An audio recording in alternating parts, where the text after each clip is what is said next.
On May 2011, a Japanese developer known as Sen released a horror game titled Misao. The game is about a group of students who were transported to another dimension because of a curse from a dead classmate, and they must find her body parts to lift the curse while avoiding evil spirits that would kill them at any time. Because of its simple yet deep storyline, the game became immensely popular at a time where horror games were seen leaning more and more towards action rather than horror. And with channels such as Pewdiepie, Markiplier covering the game, it only increased the game's popularity even more. Misao would receive remaster over the years to come with improvements such as new pixel art style, minor storyline changes, and more added accessibility that made the game easier for newcomer.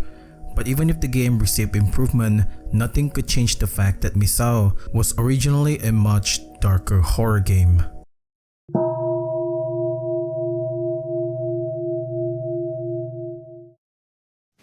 Misao never stood out too much in our class.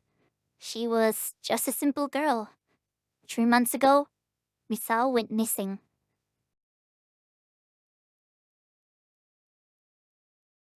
The game begins with Aki hearing Misao's voice. She's asking for help to find her. Shortly after, Aki woke up. Apparently, it was all a dream.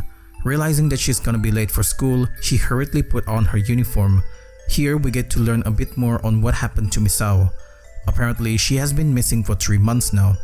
Aki remembers Misao as a simple girl who never stood out much. She regretted not being able to make friends with her before she disappeared. She also mentioned how her classmates spread rumors that she's already dead, a statement that she hoped was not true, but as we learn later, this is exactly what happened. We then see Aki daydreaming in class, wondering if the voice she heard was actually Misao. Her teacher, Mr. Kurata, notices that and went to her desk to scold her, saying that the things they are learning will be essential for their test. Not long after that, the school bell rang and everyone went to the cafeteria except for a few people. Ayaka, who is a close friend of Aki, goes on how she admired Mr. Kurata, their teacher. She also reveals that she heard a rumor about Mr. Kurata having a hand fetish. Aki told her that she didn't care one bit, and this made Ayaka question her preferences in guys and asked what she sees in a playboy like Toma. This made Aki blushes before she heard an interesting talk from Yoshino talking about a paranormal event going on in the school. Toma dismissed it as something ridiculous, but Yoshino tries to convince him by telling him that a few days ago, someone was dragged into the bathroom. Kudo then added that he heard a window glass breaking from the inside. Toma dismissed it again before pausing for a while and then asked if this event could be the works of Misao's curse. Aki and the other instantly froze.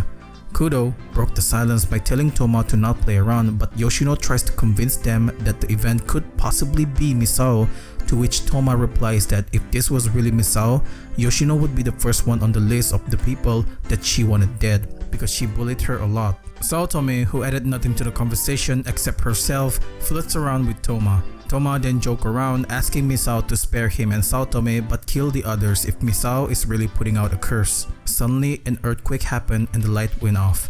Yoshino quickly assumed that this might be Misao's curse. This scared Toma as he was just playing around before. Meanwhile, Aki heard Misao's voice calling out for help and shouted out to her. Toma's group heard Aki shouting Misao's name and it instantly made Yoshino tremble.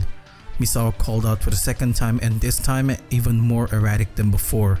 Aki couldn't handle the pressure, fainted, and woke up in a room with a weird looking man.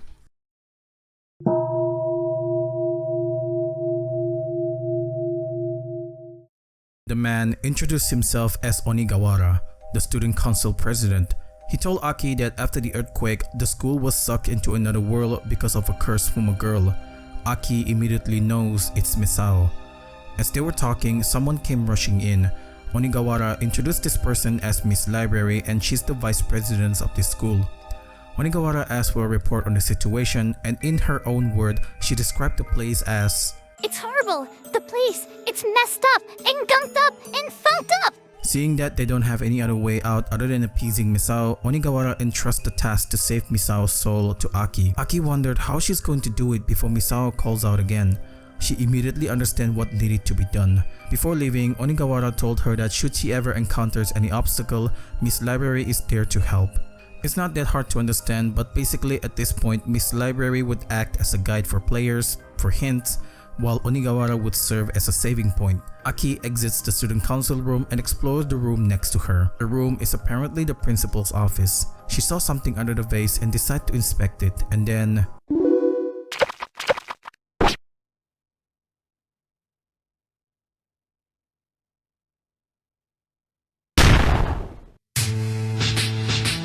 Right, I guess I should also mention that everything is out to kill Aki. Yes, even books want to kill her. Going down to the first floor, Aki went into the girls' toilet where after knocking the fourth door, the first toilet door opens up. She flushed something down and all of a sudden the door at the end disappears and a ghost girl appeared roaming in that place. This ghost is known as Hanako-san, a real Japanese urban legend where a girl haunts a school toilet. Aki avoided her and took the coin inside the toilet, which she later used it on a vending machine to get a sports drink. After that, she went inside the boys' toilet and found Saotome being attacked by a creature while Toma just stands and watch. As the creature came closer, Otome begged for his life, but Toma, being the manly person he is, runs away in fear. Aki remembers that she saw a fire extinguisher at the entrance and rushed immediately to get it, but when she got back to Otome,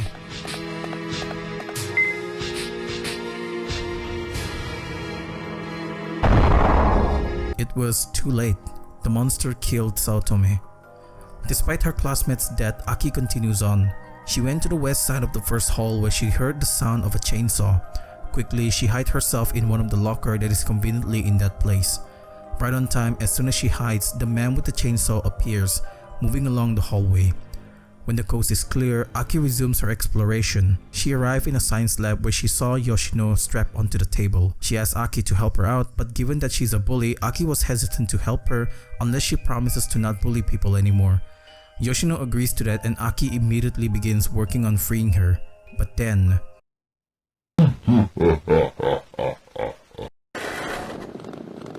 the sound of chainsaw can be heard in the room. It seems the person with the chainsaw had returned. Aki doesn't want to be caught, so she decides to find a hiding spot. The plan was to hide and then help Yoshino once the monster is out. The only problem is that there is no place to hide. She saw the corpse of a large man and in desperation she hid herself inside his body. As she hides, she heard the sound of Yoshino screaming as she was cut to pieces by the chainsaw monster. Once the chainsaw sound stopped, Aki exits the corpse covered in blood. She released the weird creature inside the cylinder chamber where it follows her slowly. Aki finds out that this creature is known as salt mandrake and it is very sensitive to sound. She lured it close to the phone where the sound of its ringing made it faint, allowing her to gather the salt for later uses. There is more to this room, but since it cannot be operated without a boot disc, Aki leaves the room for now and made her way to the second floor. On her way there, she picked up a bat hidden inside the locker near the infirmary and made her way upstairs. Inside one of the classrooms, she heard a wild knocking, as if someone was trapped inside the locker. She opens it and turns out it was Mr. Kurata who got trapped inside. Aki tried to talk to him, but he mistakes her for a monster and stabbed her. Maybe meeting this freak in a bloody outfit is not a good idea? Exploring the second floor hallway, she came into a looping hall where an evil spirit prevents her from going further. Aki uses the salt since salt is known to ward off evil spirit. It worked and she's able to proceed. She arrived in a music room where writing on the board says, "No one listens when I play." Aki decides to sit down and hear the spirit play her piece, and surprisingly, she's good at it.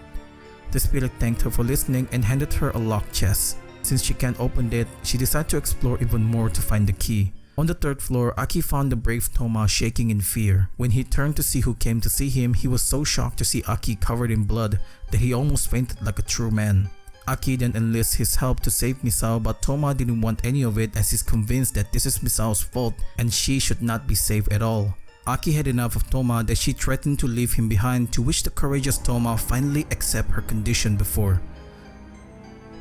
As they were about to leave the classroom, something attacked him, but thankfully he survived and was brought to the library where Aki lay him on the bed. She remembered that she had a sport drink before that and gave it to Toma. As he was drinking it, he felt something in his mouth and spit it out. It was a small key. This is the key she needed to open the chest in the music room, which contains the boot disc. With the boot disc in hand, she opens the green cylinder container and obtains a part of Misao.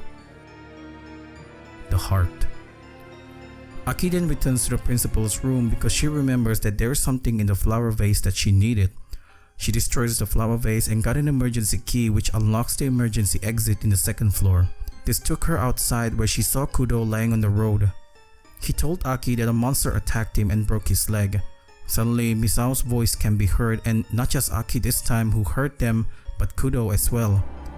It was then revealed here that Kudo and Misao were once childhood friends. They were really close until middle school, where Kudo was teased because he always hangs out with a girl. This prompted him to ignore Misao, even goes as far as turning a blind eye on her being bullied just because he's embarrassed to be seen with her. He then asked for Misao's forgiveness.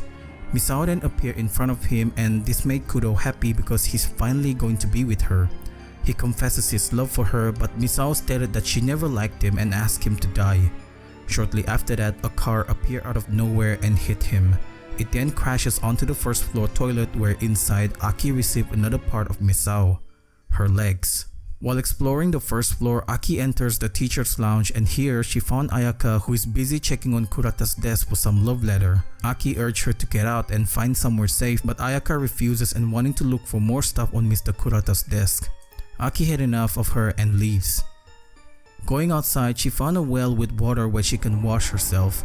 When she washed off all the blood, a hole big enough for one person suddenly opens up. When she went inside, she found another part of Misao. This time, it's her head.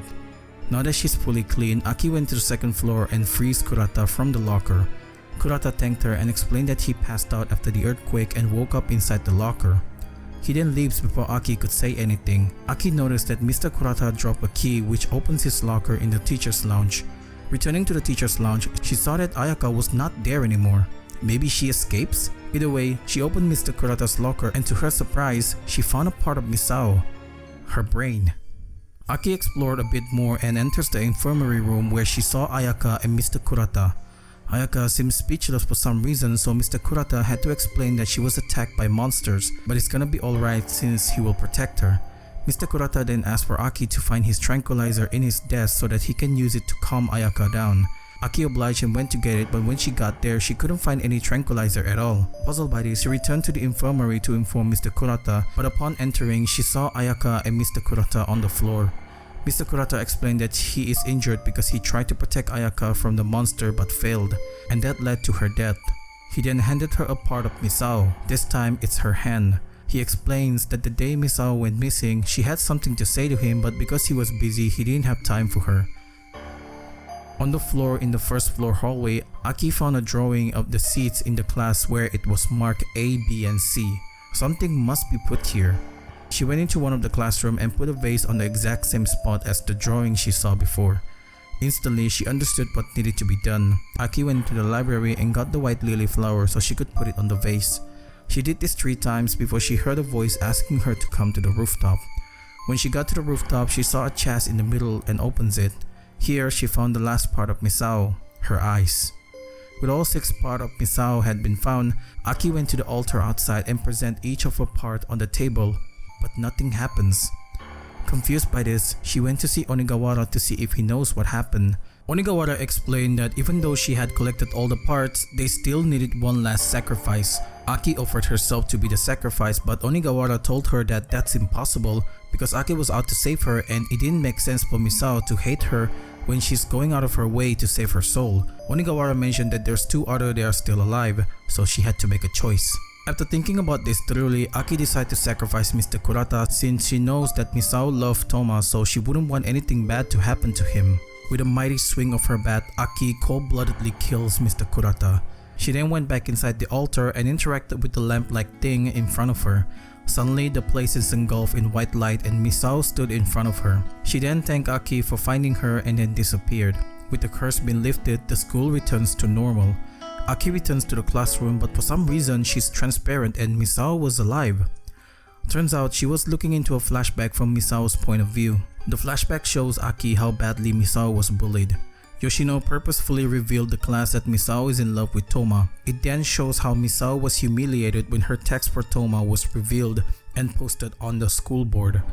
The flashback then switched to her in the toilet being bullied by Yoshino and her gang before she was raped by someone at Yoshino's command. We then see Mr. Kurata and Misao in the teacher's lounge where Misao confided in him. Kurata then consoled her, telling her that he was also in a similar situation in the past as well. Aki remembers that Kurata said he never met Misao the day she disappeared, yet here she is with him.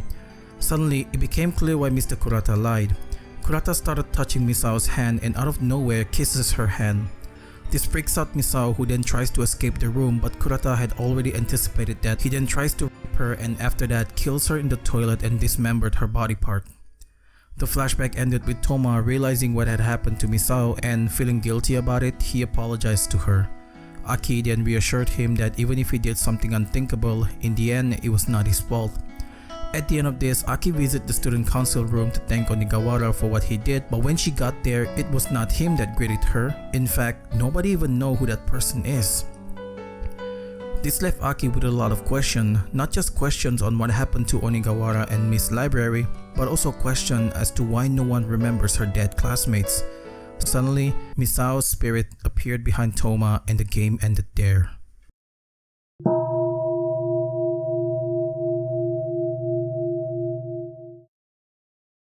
Misao, she never got that much attention, but she was really nice. Why did all that have to happen to her?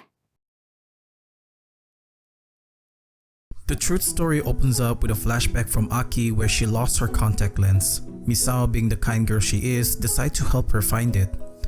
Shortly after that, a voice calls out Aki's name. She felt like she knows this voice. When she woke up, she was surprised to find herself in the other world when she was sleeping in the classroom before. The voice calls out to her again and turns out it belongs to Onigawara. She followed the voice which led her to 3 graves, each with the name of Misao's victim. Onigawara explained that he wanted to offer liberation to the souls that Misao killed, because even though they did something bad to her, she went too far with it and he thinks it's too cruel to allow the suffering to continue. Aki asked if they would be brought back to life, which Onigawara said no, but reassured her that if their will is strong enough, they will be reborn. With a bit of hesitation, Aki accepted the task of helping the souls. She then touched each of the graves where she was teleported to Kudo, Saotome, and Yoshino's never-ending suffering of being tormented by Misao. Kudo apologized to Misao for never being with her and abandoning her. Aki made Saotome realize that Toma is not the perfect boyfriend that she wanted and that he left her to die. And finally, Aki made Yoshino realize that her bullying went too far and should never be forgiven, but she had suffered enough. She offered them liberation by asking Misao to forgive them and told her that they will atone their sin for what they did to her. Afterward, a baby version of them appeared on the foot of the grave, signifying them being reborn. On the west side, there is a pathway which led to Misao's killer. Onigawara warns Aki about him and thinks hard if she really wants to free him. Near his grave, Aki finds Ayaka's hairpin where it shows what happened to her after Aki left her.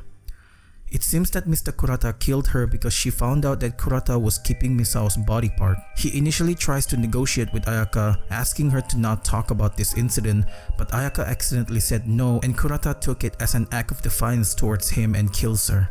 After knowing the truth, Aki wondered why Misao's body didn't rot despite being missing for 3 months already. Onigawara explained that her desire to live is so strong that even if she was cut to pieces, she still clings on to life. After freeing all 3 souls, a new pathway opens up in front of Aki with another grave with Toma's name on it. It seems that after they lifted the curse, Misao continues to hunt Toma until she possessed him and dragged him to the other world. Aki touches the grave and she is instantly transported to where Misao and Toma were. Misao told Aki that she can let go of the other souls but not Toma, as she is still in love with him despite what he did to her. She also suggests to Aki that the 3 of them should stay together. Toma suddenly woke up and upon seeing Misao, he immediately runs away like his life depends on it. Misao couldn't understand why he would run away until Aki handed her a mirror to let her see what her appearance truly looked like. Upon looking at her own self, she was so shocked to see her pale appearance with blood dripping everywhere. Misao was horrified by this and told Aki to stay away from her. However, Aki didn't care that and hugged her, saying that she'll be with her. Misao wondered why Aki went to such length for her. Aki replied that she considered Misao her friend. This act saved Misao's soul and she finally moves on. A bright light engulfs Aki and she woke up in the classroom. She thought everything was a dream until she saw a thank you written on the writing board, proving that she had saved Misao. Misao, without a doubt, is a classic game that still to this day holds up with how disturbing it is. What I meant by this was that the original Misao was so disturbing because you had to collect body parts, and at the time when the game came out, it was pretty disturbing to think about a person carrying around human body part and assembling them.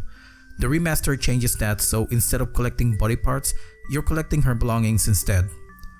That's the reason why I decided to play the original, because it's much more disturbing compared to the remaster. While the remaster might have a good graphic and a bit easier for newcomer, it sort of killed the vibe of one particular character and how we see him. I am obviously talking about Kurata and the part where he rapes and kills Misao. In the original, after he did that, he dismembered Misao's body and kept the hand because he had a hand fetish, but in the remaster, he only cuts off her hands and buried the body. The game still emphasized the fact that he has a hand fetish, which is why he kept the hand, but now you only see him as a murderous creep who kept a pair of hands from a dead body. Original Misao, you get the vibe that he's a psychopath for doing this because you not only found Misao's hand inside his drawer, but you also found her brain in his locker. Original Misao really shows how deranged Kurata is. No amount of his backstory will save him for what he did. Now, if there's ever a chance for the game to be remake, I want only two things. The option to not save Kurata and Yoshino, because both versions of the game, while Kurata is optional, you must save Yoshino to proceed. When that happened, I was like, what? Really? After what she did to Misao? But I'm reaching here. Thank you for always watching my video. I appreciate the support. Subscribe and like if you enjoy my stuff, and check out my previous video.